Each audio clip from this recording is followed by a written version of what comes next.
สวัสดีพี่น้องวันนี้สิพาพี่น้องไปเบิ่งในการปลูกมันต้นเด้อบ่ปลูกแบบลักษณะว่าเฮาบ่ได้ไถเนาะ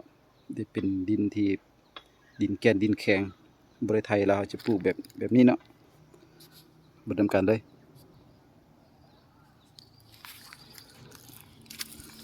คืออันนี้เป็น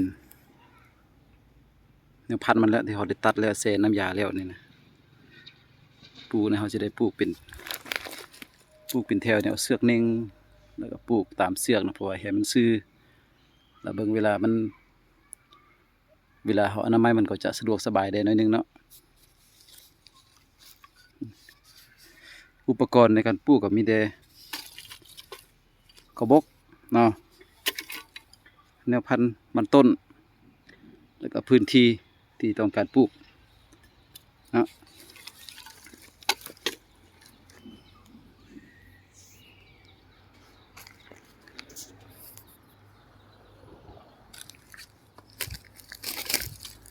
ขออนุญาตตั้งกล้องก่อนนะ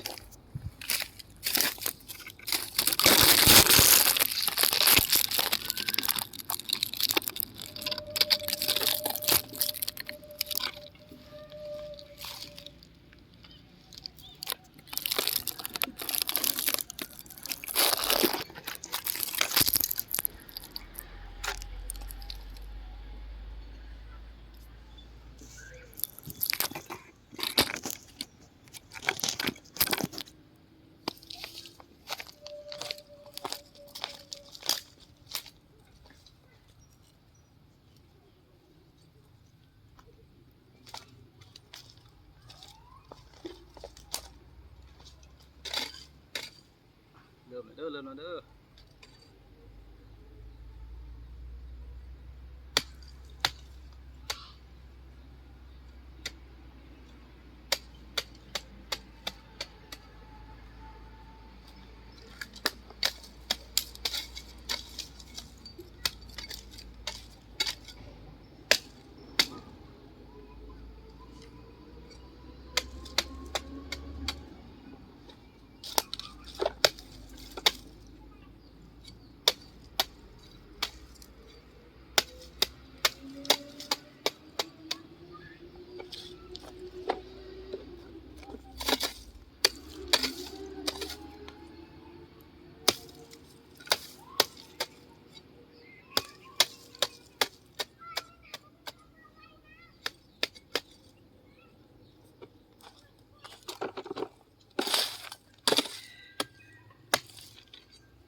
ขอแนะนำอีกเทื่อนึงเด้อ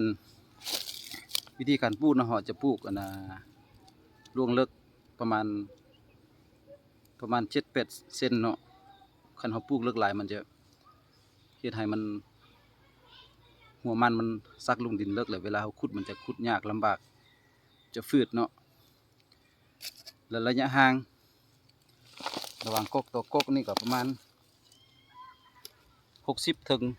70 เซนติเมตรเนาะระหว่างก๊กต่อก๊กแล้วก็แถวต่อแถวเนี่ยก็ประมาณ80ปลูกห่างนิดนึงมันจึงจะได้มันใหญ่เนาะ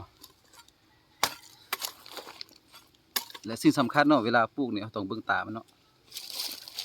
เบิ่งตามันอันนี้ต้องปีนเทิงๆเนาะตานี่คันเฮาปีนมาเบิ่งลุ่มนี่มันบ่ได้เนาะเฮาปลูกแล้วมันจะเฮ็ดให้มันหัวแหนงที่มันออกมามันจะซักลงดินแล้วก็มันจะเฮ็ดให้กันปลูกมันต้นของเฮามันบ่ได้ผลเนาะ